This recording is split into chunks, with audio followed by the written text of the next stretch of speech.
Mission. Donc c'est le troisième message de cette série. Chapitre 2.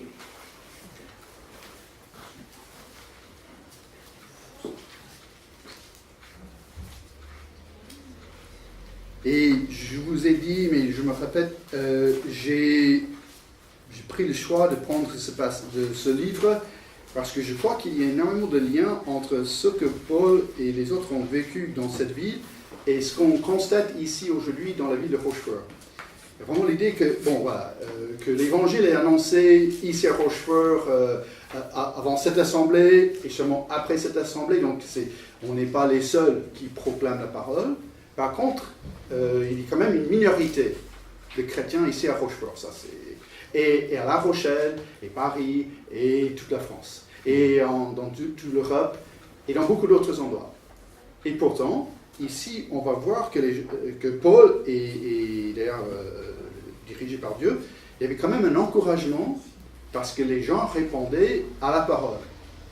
Ce n'était pas la majorité, mais ils ont vu des choses qui s'est passées, des choses très encourageantes.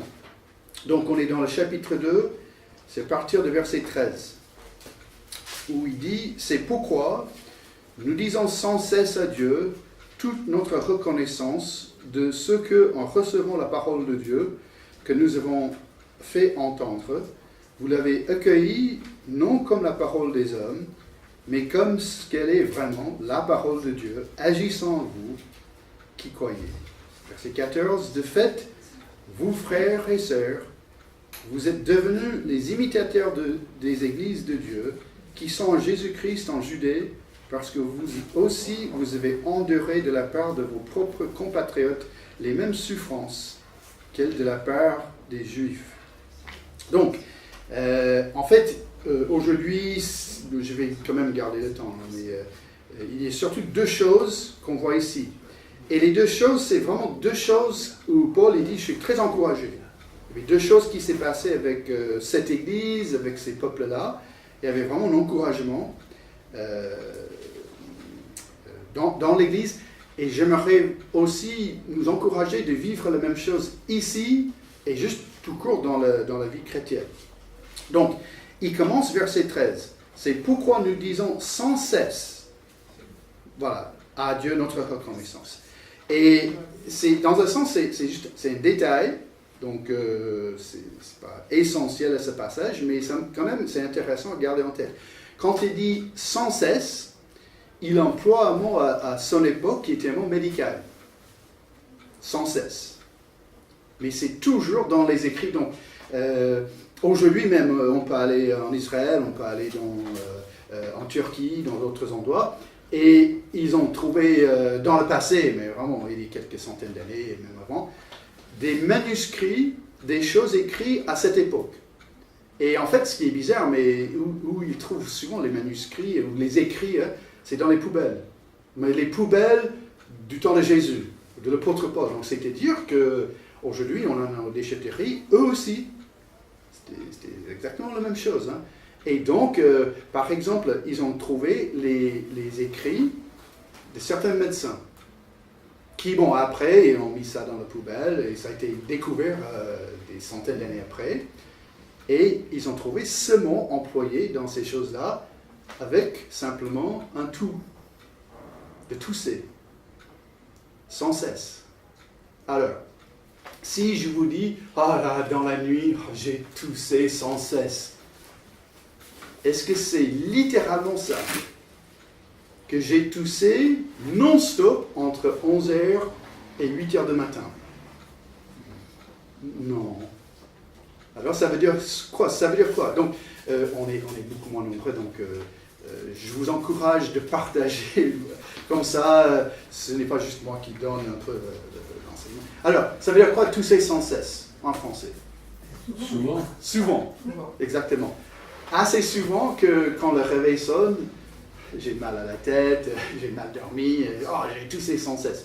Et Catherine, quand tu as un élève qui tousse sans cesse, ça veut dire que tu n'avais pas le temps d'enseigner l'anglais comme tu veux.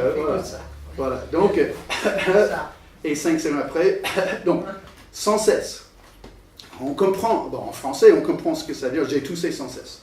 remplacer le mot tousser avec reconnaissance.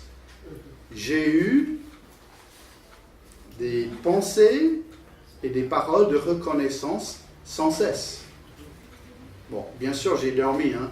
C'est pas que je prie que 24 sur 24 et à bout d'un moment, je vais mourir parce que je ne dors plus. Non. Nous disons sans cesse à Dieu notre reconnaissance. C'est quand même fascinant, hein.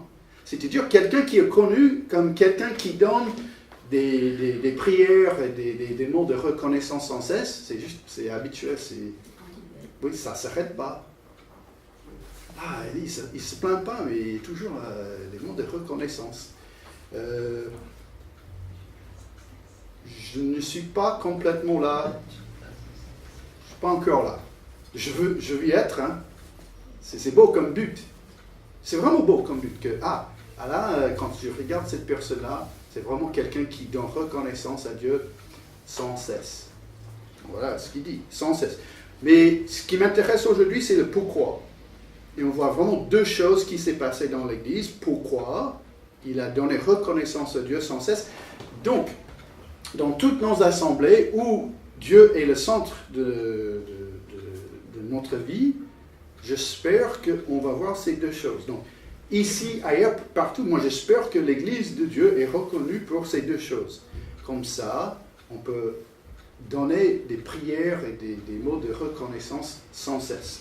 D'abord, il dit, en recevant la parole de Dieu, que nous avons fait entendre, vous l'avez accueillie non comme la parole des hommes, mais comme ce qu'elle est vraiment, la parole de Dieu. Donc d'abord, il y a cette idée-là.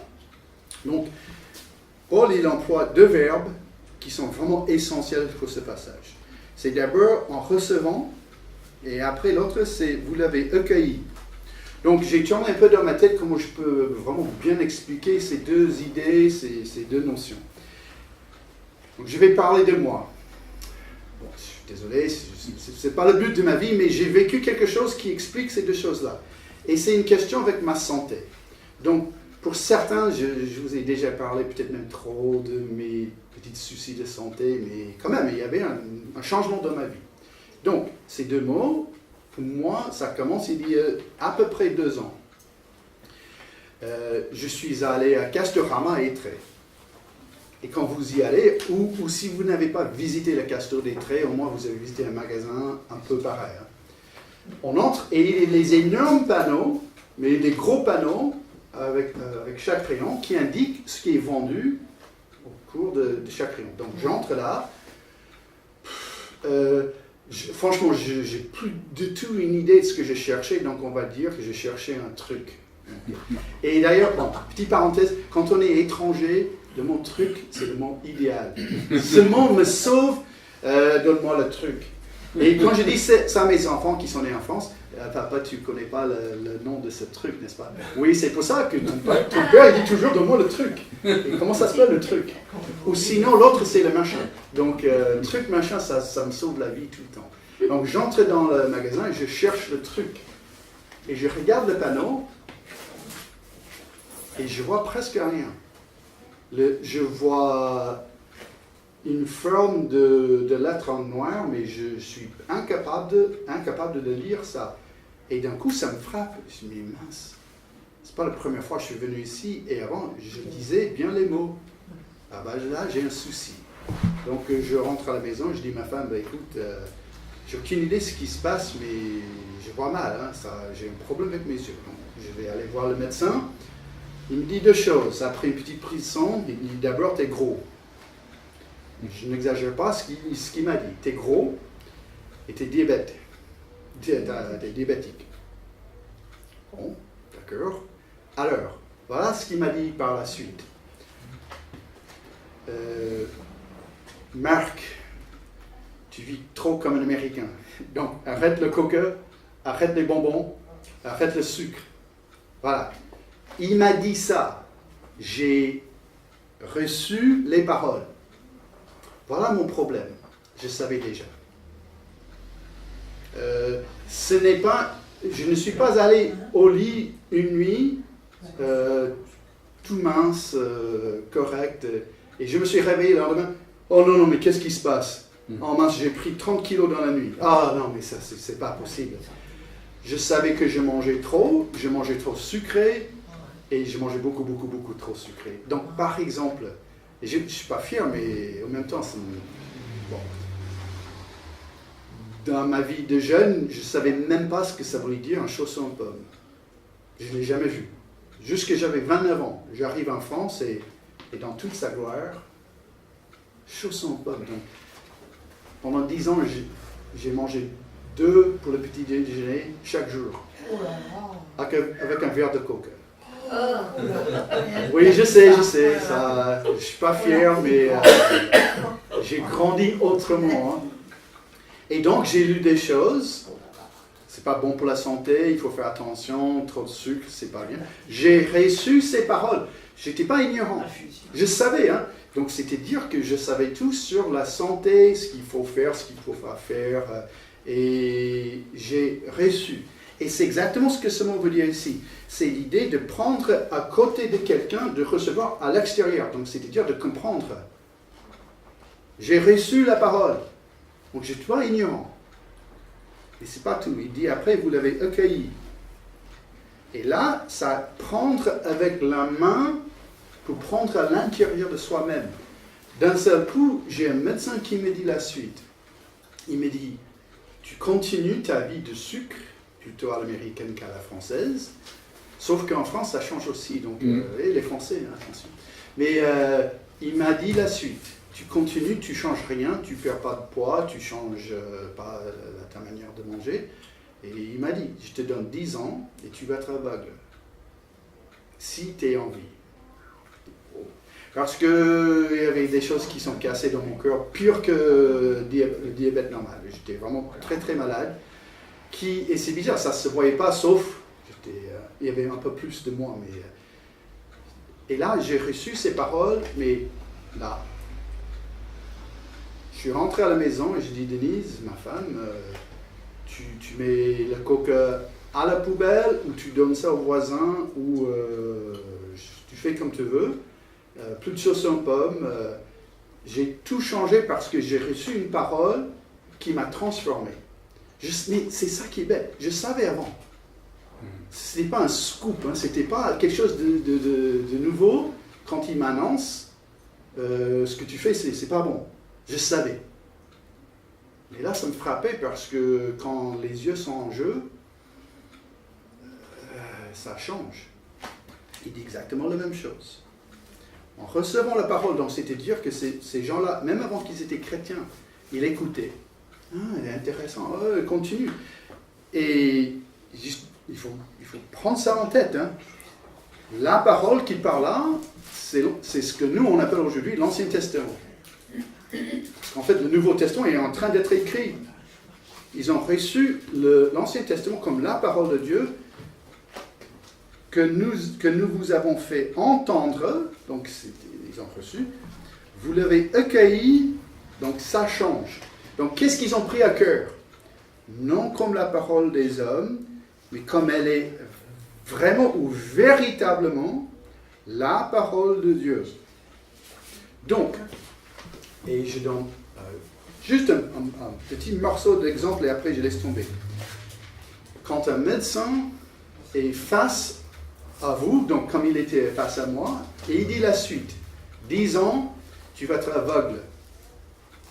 J'ai pris ça comme une vérité, parce que j'étais déjà en train de vivre la perte. Bon, une petite perte, mais quand même. Donc j'ai pris ça comme quelque chose qui n'est pas faux. Quelque chose que c'est un expert, de quelque part, dans ce domaine, il sait de quoi il parle. Donc il vaut mieux que je passe de cette idée de prendre de l'extérieur, d'avoir l'info dans la tête, et il vaut mieux que j'applique ça, que je prends ça dans mon intérieur, que ça me transforme. Qu'est-ce qui s'est passé dans cette église? On a l'apôtre Paul, d'autres missionnaires, on a des hommes qui arrivent, voilà ce que la Bible dit. La Bible dit ceci, et la Bible dit cela. Et les gens, ils écoutent, ils disent, ah d'accord, ok, je comprends la langue que tu parles, je comprends les idées, oui, nous aussi on est juifs de naissance, on comprend. Mais encore un autre pas, c'est quoi? C'est que mais ce n'est pas juste les paroles de cet homme. Ce n'est pas juste quelqu'un qui se lève pour dire un peu de blabla, c'est gentil, hein? On n'est pas contre ce qu'il dit. Non, il dit quelque chose qui est autre.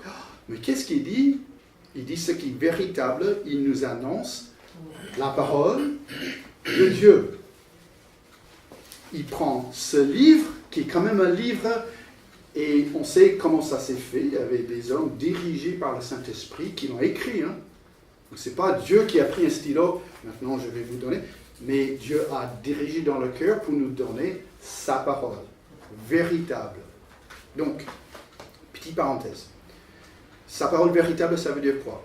L'année dernière, quand on a fêté 500 ans de la Réforme, je vous ai montré pendant quelques dimanches les images avec Luther et Calvin, et on a parlé de ces fameux 5 solas, ces 5 enseignements qui ont transformé le monde religieux. Et en fait, une des choses, c'était que la Bible est la parole de Dieu. C'est Luther qui a vraiment poussé ça. Et donc, moi, j'ai pris un passage, 2 Timothée 3,16, toute l'écriture est inspirée de Dieu. Donc, nous, on connaît notre mot inspiré en français. Je vais dans les Alpes et, oh non, mais ça m'inspire, donc je fais un beau tableau, ou j'écris un super beau poème, une belle poème. Donc, mais ce mot employé par Paul et donné par Dieu, c'est pas ça. C'est 2 mots mis ensemble. C'est le mot souffler et le mot Dieu. Donc, je vous ai demandé à faire quelque chose de très bizarre, je ne le montre pas aujourd'hui. Si vous prenez votre main et vous dites, Pierre a pris un panier de poivre. Et quand on fait comme ça, on voit que quand je parle, il y a un peu de l'air qui sort de ma bouche. Punos, l'air.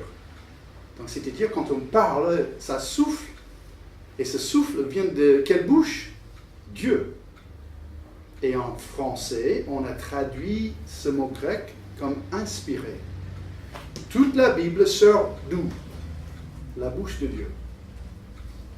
Tout court. Donc, quand Dieu dit il ne faut pas mentir, quand la Bible dit il ne faut pas mentir, qui dit ça? Dieu. Et demain, quand je dis un mensonge, j'espère pas, mais je suis en violation, je suis contraire à quoi? Les pensées de Moïse? Dieu. Là, quand je prends ce livre, c'est miraculeux. C'est honneur. Là, j'ai la volonté, les paroles de Dieu. Ici.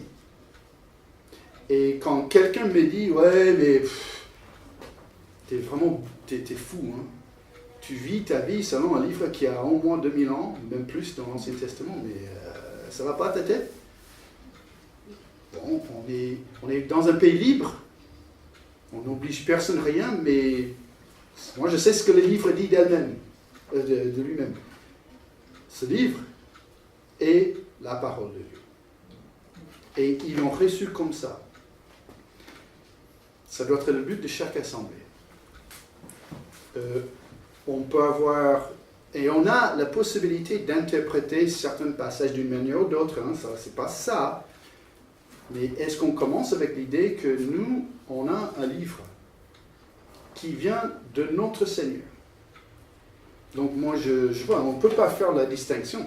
Si Dieu existe, si Jésus est réel, si on aime Jésus, est-ce qu'on aime les paroles qui sont venues de lui?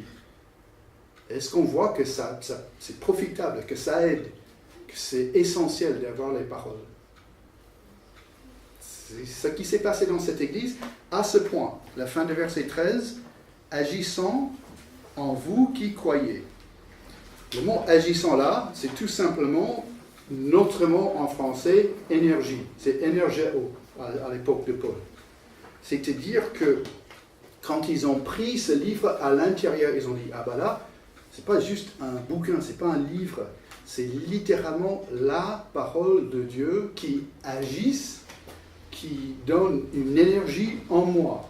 Donc je vais venir après avec cette idée d'énergie. Donc c'est pas une force mystique ou quelque chose comme ça. Moi je peux vous donner un exemple concret, mais ça agisse, ça transforme, ça fait. Ces paroles sont vraies Et ces paroles transforment la vie, tout simplement que pour moi, il y avait un moment donné quand j'ai compris, même né dans une famille chrétienne, j'étais complètement, entièrement éloigné de Dieu, un pécheur, j'étais odieux, un ennemi de Dieu.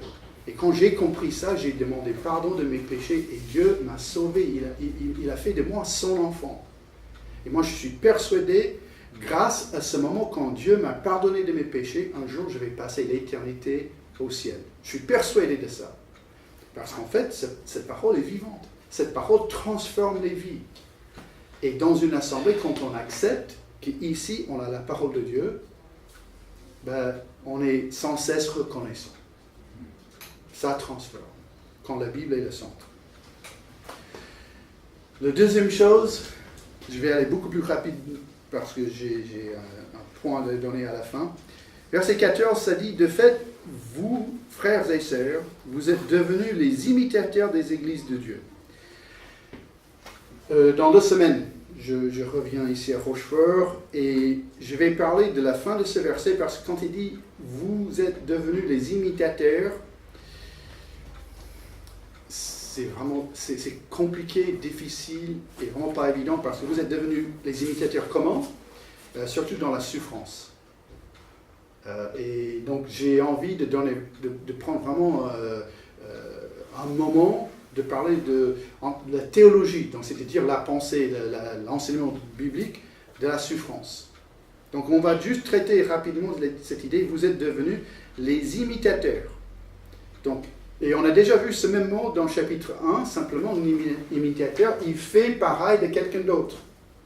Donc, Jésus est doux, il est gentil, Jésus il dit la vérité, Jésus fait ceci, fait cela, il aide les pauvres, et j'espère moi aussi. Donc d'abord c'est ça l'idée d'imiter, c'est faire pareil. Mais là aussi il dit, vous êtes des imitateurs des églises, donc c'est-à-dire qu'un chrétien peut donner un bon modèle, un exemple, on dit ah ouais, je veux être comme ça. Il faut lire Porte ouverte, 30 secondes, 1 minute. Et là, on voit certains modèles. Les femmes qui ont tout perdu. Les enfants, mari, la maison. Et qu'est-ce que ces femmes disent ? Elles disent, je continue. Et ces femmes, qu'est-ce qu'elles disent ? On continue, on prie, on remercie le Seigneur. Il y a des modèles aujourd'hui aussi. Mais tout simplement, l'idée, vous êtes devenu un imitateur, c'est qu'il y a un modèle à suivre. D'abord, ce qu'on voit avec la vie de Jésus, on voit aussi la vie des apôtres, la vie des chrétiens autrefois. Mais aujourd'hui même, on voit les modèles. Donc, pour nous, parents ou grands-parents, on a aussi la même chose. On peut donner un modèle, on peut montrer comment vivre juste dans l'Église, la façon qu'on vive les uns avec les autres. On donne un exemple. Mais pour terminer, j'aimerais vous montrer quand même comment on peut appliquer ces deux idées-là. Comment ils ont reçu la Bible et cette idée d'être un modèle, quelque chose à suivre. Donc, pour terminer, je vous demande à trouver dans vos Bibles Romains chapitre 9.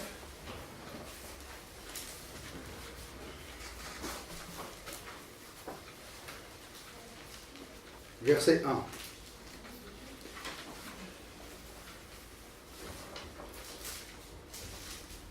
Et ici, Paul, il va donner un enseignement de son désir de voir les Juifs sauvés. Il parle de ses concitoyens. Mais il commence ça avec un enseignement qui est très intéressant. Donc, Romains 9, 1, il dit d'abord, je dis la vérité. Et on arrête là. Donc, est-ce que la Bible nous encourage à dire la vérité ? Mais oui. 9e commandement de la Bible, je ne mens pas. Voilà, donc la Bible dit qu'il faut dire la vérité, il ne faut pas mentir. Donc nous, on va dire qu'on est en train d'examiner la vie de l'apôtre Paul. Donc on est le nuée de témoins, on est en train de regarder. On est comme dans un stade de sport. Et l'apôtre Paul, il se lève, il dit, je vous dis la vérité. Et nous, bravo. Excellent, continue, dire la vérité, c'est énorme, il faut dire la vérité. Et à côté, il dit, et d'ailleurs, je ne mens pas. Ah, franchement, bravo, ah, tu es notre héros. Tu dis la vérité, tu ne mens pas. Donc, on prend là l'apôtre Paul, mais on va le mettre ici à Rochefort aujourd'hui. Et devant lui, c'est un papier, c'est une feuille. Et c'est la déclaration de ses impôts. Et il dit, je vais dire la vérité. Et je n'en mens pas. Ah, donc c'est-à-dire qu'il ne triche pas avec ses impôts. Parce qu'en gros, c'est ça qu'il dit. Hein. Ok, d'accord. L'apôtre Paul n'est pas à Rochefort. Et j'ai des doutes qu'il avait des feuilles d'imposition. Mais quand même, à Rome, il payait des impôts quand même. Hein. Donc, depuis toujours, on paye nos impôts. Et on paye ou on ne paye pas. Hein. On déclare la vérité ou on ne déclare pas la vérité. Même chrétien, on est confronté avec ça. Je dis la vérité ou non. Ça, bon, c'est à chacun de déterminer. Mais Dieu nous donne quelque chose d'exceptionnel. Il dit, ma conscience. Ah, alors, la conscience, c'est quoi? Je vais juste lire ce passage. Ce n'est pas la peine de trouver dans vos Bibles. À un moment donné, ce même apôtre Paul qui dit vérité, pas mensonge, il dit la suite. Quand les non-juifs qui n'ont pas la loi font naturellement ce qui prescrit la loi, ils se tiennent lieu de la loi à eux-mêmes, bien qu'ils n'aient pas la loi. Voilà. C'est beaucoup de mots qui... Ça veut dire quoi? Ok, on a des juifs parmi nous aujourd'hui, je ne croyais pas. Hein. Donc, on est là-dedans. On est tous aujourd'hui non-juifs et on habite en France. Et Céline, si après le culte, toi et moi, on regarde quelqu'un et on dit « Ah non, mais ça c'est notre ennemi ». On décide. Et on va le tuer. Ah, non. Alors pourquoi? Tu es non-juif, tu n'es pas contraint par le 10 commandements, pourquoi tu ne tues pas? Parce que les commandements de Dieu, il a dit jusqu'aux extrémités de la terre. Exactement. Et quand on enlève la Bible, pourquoi tu ne tues pas? Parce que tu ne dois pas tuer, c'est un commandement.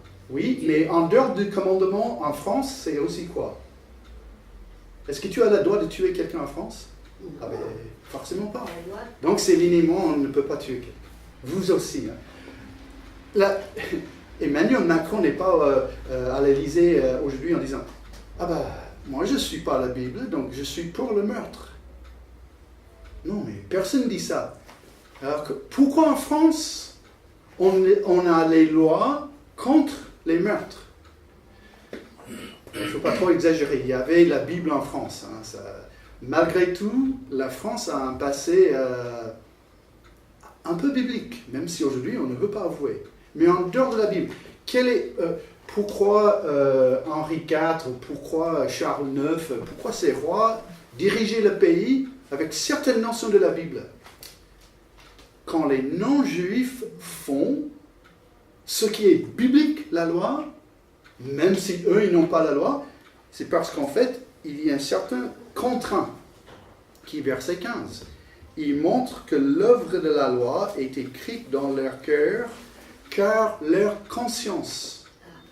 C'est-à-dire que chacun est né avec une notion de bien et mal, même si c'est tordu par le péché. Donc, je ne vous encourage pas de regarder ces choses, mais dans ma jeunesse, il m'est arrivé une ou deux fois de regarder le petit film d'horreur. Hein, ça. Je ne suis pas fier, mais Hitchcock, pas comme aujourd'hui, hein, où il coupe la tête et tout ça. Donc, Alfred Hitchcock, il n'est pas chrétien, il fait un film. Il a dans son film une personne qui va tuer l'autre. Et ensuite, le meurtre, qu'est-ce qu'il fait? Il rentre chez lui, il prend une douche. Parce qu'il était sali par le meurtre? Non. Il est couvert de sang? Non. Pourquoi, dans les films faits par les non-chrétiens, on montre quelqu'un qui se douche après qu'il a tué quelqu'un? Purifié. Oui, il se sent sale. Sa conscience qui dit, ah là là, mais là, même si tu t'es lâché là pour un moment pour tuer quelqu'un, c'est pas bon. Hein. Donc, les non-chrétiens, ils ont eux-mêmes quelque chose dans la tête qui dit, ah, malgré tout, il ne faut pas faire ceci et je me sens mieux quand je fais cela. Parce que c'est écrit dans le cœur, car leur conscience en rend témoignage et leurs pensées les accusent ou les défendent tour à tour. Alors, c'est quoi la conscience? Déjà, ce n'est pas évident hein, de donner une définition très scientifique. Donc moi je commence avec cette idée, je suis désolé mais j'ai que ça, la petite voix dans la tête. C'est plus que ça, mais la petite voix dans la tête qui dit la suite. Quand j'ai 8 ans, et maman elle a dit, ah bah d'abord toute chose, tu touches pas les biscuits, hein. Ça c'est réservé pour papa. C'est juste, en gros, je trouve que c'est bon hein, de priver les enfants et de donner au papa. Hein. Si tu veux. Hein. Donc, et j'ai 8 ans, il n'y a personne dans la cuisine, et je prends et je mange, et je tourne rouge, et j'ai un sentiment que le monde entier est en train de me regarder, et il n'y a personne qui est là. La conscience qui m'accuse. Par contre, à 8 ans, maman a dit, touche pas des biscuits. Non, maman l'a dit. Ça me défend. La conscience, c'est le drapeau rouge qui dit, non, stop, non, tu l'as fait, oh, tu es coupable. Et la conscience, c'est aussi le drapeau vert qui dit, vas-y, continue, tu fais du bien, continue. Ça existe dans la vie de chacun, non-chrétien et chrétien. Mais Paul, dans Romains 9, il dit, je dis la vérité et je ne mens pas, et ma conscience me rend témoignage. Ma conscience me dit, continue, dire la vérité, arrête, éviter les mensonges, super, sauf. Paul, il est comme nous, il a un plus, par le Saint-Esprit, qui travaille en moi, qui prend ma conscience et qui me pousse même plus loin que je suis capable sans le Saint-Esprit. Alors, comment faire le lien entre Romains 9.1 et ce qu'on a vu ici dans 1 Thessaloniciens chapitre 2? Ils ont reçu la parole de Dieu, mais qui a transformé, qui a agi en vous qui croyez, agissant en vous qui croyez, au point qu'on est devenus les imitateurs, ça transforme la vie. Comment ça s'est passé? Parce que ce que Paul dit ici, il existe les vérités. Vérité, il ne faut pas mentir, il faut dire la vérité. Il faut aimer ses enfants, il ne faut pas les frapper. Il faut travailler avec les mains, il ne faut pas voler. Il y a plein de choses comme ça. Et quand on prend ça à cœur, donc on dit, ah non, mais ça, c'est pas juste quelques bonnes idées de Paul et Moïse. Non, mais là, c'est littéralement les paroles de Dieu. Par le Saint-Esprit, Dieu travaille dans le cœur des hommes et des femmes. Il transforme ces vies. Il fait de ce qui était avant quelque chose du péché, quelque chose pas de bien. Il transforme la personne où on commence à faire des choses pour la gloire de Dieu. Il nous transforme. Il travaille dans notre conscience. Il nous montre, il nous manifeste ce qui est bien et ce qui est mal. Et comme ça, on fait pas à pas. C'est comme tu as mentionné le mot, mais c'est notre sanctification, on devient plus proche à Dieu. Donc, aujourd'hui, quand vous avez ce livre devant vous, êtes-vous convaincu qu'ici, c'est littéralement les mots, les paroles de Dieu. Dieu me parle, ici. Quand je lis ça, alors voilà, c'est Dieu qui me donne les choses pour la vie. Okay? Si on est convaincu, mais comment mettre ça en pratique? Le Saint-Esprit qui travaille dans notre conscience, le Saint-Esprit qui nous dirige, qui nous convainc du bien, qui nous accuse du mal quand on a fait du mal. Et qu'est-ce qu'on fait quand on a fait du mal? 1 Jean 1,9, on demande pardon, on dit Seigneur, je suis désolé. Et là, on a quelque chose quand ça s'est fait, quand ça s'est passé dans cette église. Paul, il a dit, c'est pourquoi nous disons sans cesse à Dieu toute notre reconnaissance. Un sujet de joie, un sujet de reconnaissance.